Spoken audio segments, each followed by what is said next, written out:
5, 4, 3, 2, 1.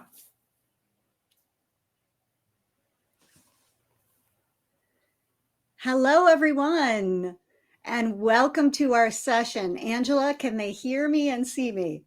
I think so. Okay, wonderful. Thank you all so much for coming to what I think is one of the, to discuss what I think is one of the most important issues facing our students today, and that is the issue of trauma. So thank you all for being here with us. I'm Andrea Nickisher. I'm an associate professor and interim chair at SUNY Buffalo State. I've worked with trauma issues for 25 years, and I've taken an interest in trauma in course design for about 10 years now. And I'm excited today to discuss with you the concept of universal design for trauma. And I'm very excited to be here with my colleague, Angela Thering. Hello, my name is Angela Thering. I am a relative newcomer to designing with trauma in mind. My background is as a social studies and a special ed teacher, and I've worked in higher ed for close to 20 years. And I was only introduced to the concept of trauma-informed pedagogy or course design maybe about 3 years ago. And I decided to really dig into this topic this year because I am a Charles E. Scheidt Faculty Fellow in the Institute for Genocide and Mass Atrocity Prevention. And part of the fellowship was to learn this content, and in the second part was to design about this content. And part of what Andrea and I are going to do is show these principles and how I applied them in my course design and how she's been applying them in her course design for years. And we look forward to talking with you. Thank you, Angela. So just so everyone knows, I can only see my screen. So Angela is going to monitor the chat. We are going to have question and answer at the end, but feel free to post in the chat as well. I don't really know what to say here. We signed up to do this presentation many months ago, and when we started to work on it, there was a mass shooting in our community in Buffalo, New York, followed just shortly after that by the horrible mass shooting in Texas, COVID, climate change, political division, the war in Ukraine, and other conflicts around the globe.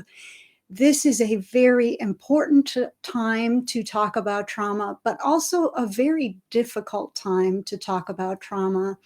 I write a bit about my own struggles with secondary traumatic stress after working in the sex offense squad of a police department, and in my other work as a scholar and professor. But I really want you all to know that Angela and I understand and feel the heaviness of this subject. It is heavier now than at any time in my career working with these issues. And I just wanted to start by sharing the number and website for crisis services. Please know that if you ever need to talk to anyone, of course, your individual campus will have resources available for you. But in an organization I started my career at, Crisis Services, also has a 24-hour hotline, a text function, a chat function, and web resources available for you and for your students. This is a challenging time, and I think it's really important to acknowledge that there are people available to help if you need it. Thank you. With that, the statements Angela and I really wanted to start this presentation with were as follows. One, because of the extremely challenging time we are living through, it is critical that you assume every student has a trauma history. This, of course, will not be true. Not every student will feel trauma from the events surrounding them in the world. But a best practice right now is to approach every student as if they have a trauma history. Just this week, Medscape put out recommendations for pediatricians, essentially to assume every child has PTSD unless you learn otherwise. So for us as faculty and course designers, this is a key piece that we really want to frame our discussion today. Secondly, while we are going to talk about a family violence course and a genocide and mass atrocity prevention course, the principles of universal design for trauma and really addressing trauma in courses apply to every single course.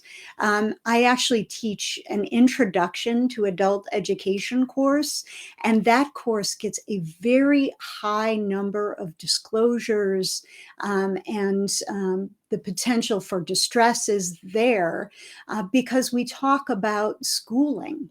What did you do in first grade?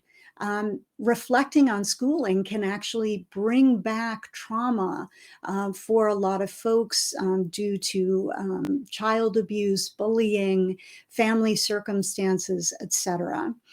Angela, I think you have an example as well. Hi, I do want to share.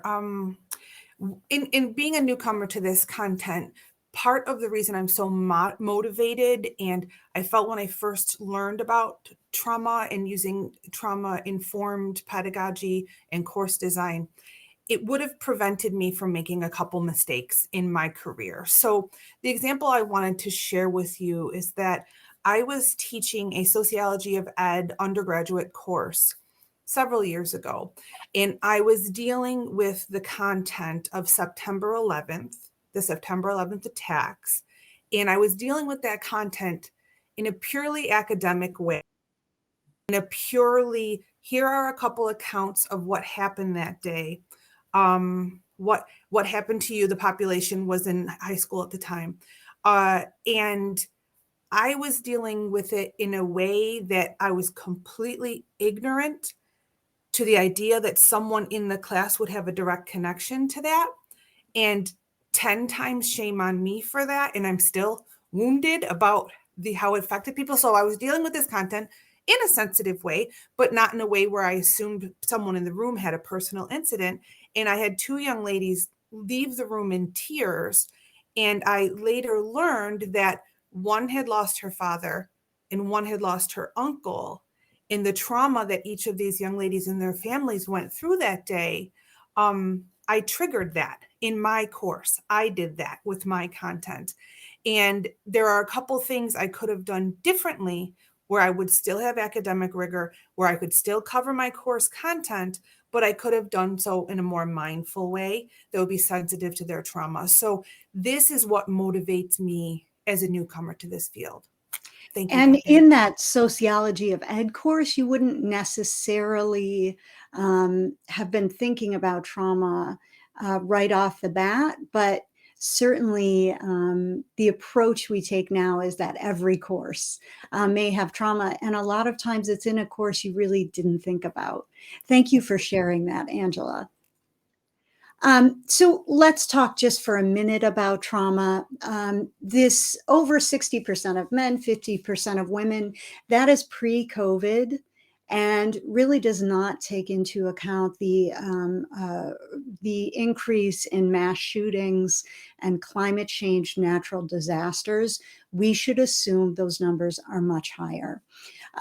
Trauma is that emotional response to an event, to an intense event that threatens or causes harm. Not everyone will feel trauma from the same event, though there are certain types of events that are universally traumatizing. If events are repeated, the incidence of trauma and of post-traumatic stress disorder increase. So with the increase in mass shootings, an increase in trauma sort of globally and certainly in the United States, we are going to see increased risk for everyone living in this time period. So traumatic events can obviously include domestic and sexual violence. That's my specialty area. But also community violence, police violence, suicide, war, accidents, natural disasters, and other crises. And trauma can impact you both through post-traumatic stress disorder, which I'm sure many of you are familiar with, as well as through secondary traumatic stress or vicarious trauma, where you're not maybe experiencing the trauma firsthand, but learning about it or reading about it, practicing those lockdown drills, etc. And the level of the distress afterwards may not reach post-traumatic stress disorder, but there may be distress. So trauma can really have a negative impact in a variety of ways. Previous research has clearly shown a negative relationship between trauma and academic outcomes.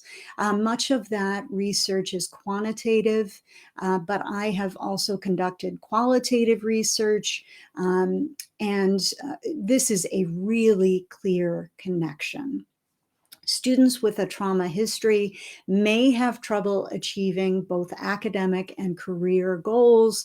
Students may experience distress or symptoms or a re-triggering of PTSD related to course content and activities. And if you are experiencing trauma in your course activities, it is really hard to be successful. In parentheses here, I have an important note that trauma content can be distressing to any student, even if they don't have a trauma history. So we're both building for the trauma history in students and also building to protect students from being traumatized by our own content in the course. I have just sharing two quotes from my own research articles about survivors, specifically of the trauma of sexual assault and child sexual abuse. But these quotes are really important because they help you understand how the trauma experience can directly impact education, both in sort of convincing a student that they can't do it, and having that anxiety interrupt their learning, and really having fear make it difficult to learn in a higher education setting, particularly if they're away from home. These are just two quotes of really hundreds of pages of quotes showing that relationship between trauma and education. Angela, let's talk about universal design. Yes, thank you. So most of you are probably familiar with the concept of universal design, architecture and construction, and making sure someone with a differently able body can navigate a building the same way someone with a more able body can. Universal design seeks to create a barrier-free environment. So when we want to apply this concept to being mindful of trauma, it's going to take a little bit of work. And I think that this is something that I've been learning, that intentionally doing this and revising and doing it over and over is very similar to what I did when I was a special ed teacher and I engaged with universal design for, let's say, dyslexia or ADHD. We want to do kind of a one size fits all and make sure people have options that will let them navigate the course comfortably. So again, universal design has unique quality that when well done, it's invisible. So when I was a special ed teacher, I was always very careful to be mindful of my students' feelings. Some students have embarrassment from their status with their disability and the accommodations they might need. It's really important. The invisibility is really important. And in my experience in the being in this game very, very short amount of time, the invisibility is kind of the hardest part in the course design for me and what I've gone through. So I want to share that with you. What we're talking about today is not easy to do and do well. I think it's just like anything else in course practice or design, that you have to go in your pedagogy, go over it and edit it, improve it, and continue to work. So that's our sharing about universal design for trauma. Thank you, Angela. So, universal design, which Angela described well, being applied to the notion of trauma is really something that many scholars have been moving to for a while. And it's the idea that if you are coming to a course with a trauma history, or if you are at risk of being traumatized by course content, you cannot be successful in that course, or as successful as you might be if we had included that universal design from the beginning. So all of those concepts of universal design transfer really well to trauma, and many scholars have been making this argument for a while. This year, I was very honored to win a SUNY Online Effective Practice Award for Universal Design for Trauma. But it's really, I'm standing on the shoulders of all of these scholars who I read about connecting the connection, or making the connection between universal design and trauma, and really stressing the importance of addressing trauma as an accommodation, an important accommodation for students. So, what are the elements of universal design for trauma, and how do we apply them to our courses? Angela, you want to talk to us about step number one, strategic content planning? Yes, absolutely. Strategic content planning. So we want to make sure that everything we include is necessary and meets our educational objectives, right? So sometimes we do teach courses where very perhaps triggering content is absolutely necessary. And in that case, we have to leave it in there. But if we can think about ways where we can have rigorous academic content and remove things that might be triggering, that is really the goal. And again, I really just want to reiterate, this is really hard. I just went through this process. This is really a challenging process, particularly if you learned something a certain way. And I learned some things recently that did have a little bit of imagery that was upsetting, a lot actually. And removing that or thinking about ways to do without it was really quite challenging. So there is content that sometimes we need to include, but then there's sometimes we can kind of avoid that content. I wanted to share with you on the next slide. Great. So in the course that I am currently developing on genocide and mass atrocity prevention, I made a conscious decision not to include graphic images. I looked at my course objectives, and I'm trained as an old school teacher. Your objectives are the boss. You always have to do what the objectives say. And I looked at them very critically, and I thought, I can do this without showing a picture or a video of violence. However, I can't do this without having some readings that include violence and some narratives, some journals, and some personal accounts. It can't be done without that. But I think it can be done without the images. So in my course design, I went through and removed graphic images. And after I did that, when I was going further with course design, I just chose not to include other ones that had been exposed to me, that I was like, this doesn't need to be there. There's a written account that does this too. And in addition to that, I made sure to give them a heads up that when they did their own research, they are likely to find images that are violent and triggering. However, my course will not include any. So that's the example for my course, and Dr. Nekasher is going to look at hers. Great. Yeah. So, and I also, I left another example there just about taking out a reading that I thought was unnecessary to the content. Thank you. So I think a key piece from that, Angela, is you took out those graphic images and then you included it in your trigger and content warnings. So I want to move on to step 2, and this is a critical step. When you do make a choice, so you've done your auditing, that's step 1. Do I need to include trauma content?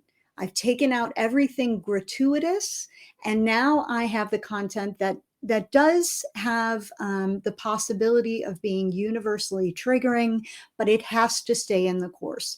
My entire course is about family violence and sexual assault. Almost all the content is triggering. In a genocide and mass atrocity prevention course, much of the content will be triggering.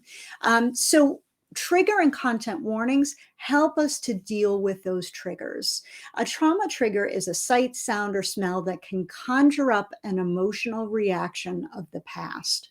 Now, triggering is actually extremely individual, and there's no way to prepare for every trigger that could possibly remind someone of a previous trauma. However, certain things are considered universal triggers: violent imagery, war, sexual assault, domestic violence, etc. And so in an academic setting, a trigger warning or a content warning gives students time to prepare that challenging content is coming. I always put it in writing, and I mention it in my weekly video messages. When you're teaching online, you have to have it in multiple places in your syllabus, in your Blackboard, now Brightspace course site, and also you want to repeat it in your messages, whether they're audio or video. And this is really important to help students prepare. Angela? I did just want to chime in and remind us that we do, if we want to leave 5 minutes for talking, we have about 3.5. Yeah. Okay, thank you. So I wanted to share with you, are we on the next slide? Yes, we are. Okay, great. I wanted to share with you triggering content warnings and being mindful of, giving students a heads up, giving them an opportunity to prepare themselves, or giving them an opportunity to have an alternative to what they're looking at. Sorry, I'm going to go to the, sorry, I got to go to your example, Angela. Okay, so I'm going to talk since Gertie is barking in the background. So in Angela's course, she uses, in the Genocide and Mass Atrocity Prevention course, she uses what we call a universal trigger warning. This is a really common practice in a course that has a lot of potentially triggering content. And you can read the example here. It tells students in advance, 1, difficult content is coming. 2, this content may trigger an emotional response. And 3, you're going to need to be able to take care of yourself in the course. We'll talk about self-care plans in a minute. And then you can see Angela explicitly mentions that graphic images have been removed from the course, but you may stumble upon them in your work. So it's a trigger warning for content outside of the course. And she includes that very important resource to link to community resources. Step 3 is alternative readings and assignments. Here, we want to really give students as much choice as we can. And of course, this is a best practice already. Choice in adult education is a best practice, and we want to build it into our course to give students the opportunity to decide as much as they can what trauma content to engage with and in what way. Now, this is a critical point that a lot of scholars are not following across the country, but I hope you will. The accommodation for alternative readings and assignments must be built into the course. At no point should a student have to come to their faculty member to ask for an accommodation. We never want to force a survivor of trauma to have to disclose that they are a survivor in order to receive an accommodation. It's universal design. It needs to be built in. And here I have an example of what I do in my family violence and adult education course. For the major final project, students have 4 options for how they engage with the material and are assessed. The first is a research paper, the second a lesson plan, the third a workplace policy, and the fourth a community project, which is volunteering. The reason I have built the course this way is that trauma survivors can select both the type of trauma content they're engaging with and how they engage with it. This is, again, not just a best practice in universal design for trauma, but it's a best practice in adult education. And I encourage you to really think about ways that your students can be assessed where they have some choice, particularly when dealing with trauma topics. Number 4 in our steps is access to campus and community resources. First, you have to publish links to both on-campus resources like the Counseling Center and off-campus resources like crisis services. Many trauma survivors do not want to get their services from campus. They want to separate school and counseling, or school and crisis intervention. So it's important to do it, to offer both. And they should be in your syllabus, in your Blackboard or D2L course site, as well as announced in your video and audio presentations. So I want to talk about a self-care plan. This is important in both step 4 and step 5 because it's not just for students, but also for instructors. I require all students, and Angela does as well, to create a self-care plan for how to deal with content in the course. I do it in the personal journal function, and Brightspace has a similar function, which I'll be using in the fall. This allows me to have a one-on-one conversation with a student where they are thoughtfully addressing how they will deal with distress or trauma triggers throughout the semester. I have lots of opportunities for these one-on-one discussions throughout the semester, and that self-care plan is a critical first step. Here is just an image of how I front load the crisis services and Buffalo State Counseling Center links in my courses. Do not hide them. Put them right up front and center. And this is one of my older courses, Family Violence and Adult Ed, but I put this in all my courses now. We have a 2-minute warning till we get cut off on. Thank you. Well, that's great because we're at the end here. The last thing I want to say, and then we'll take 1 or 2 questions, is do not forget about yourselves. We are human beings going through a very challenging and tumultuous time, as well as our students. It is critically important that we learn to take care of ourselves and that we value and prioritize instructor protections. I wrote pre-COVID about my own experiences with vicarious trauma. That article is available if you're interested in reading it. But the main takeaway from step 5 is not to forget about yourself as an instructor. This is hard for you too. Thank you so much. I'm sorry we had a condensed time.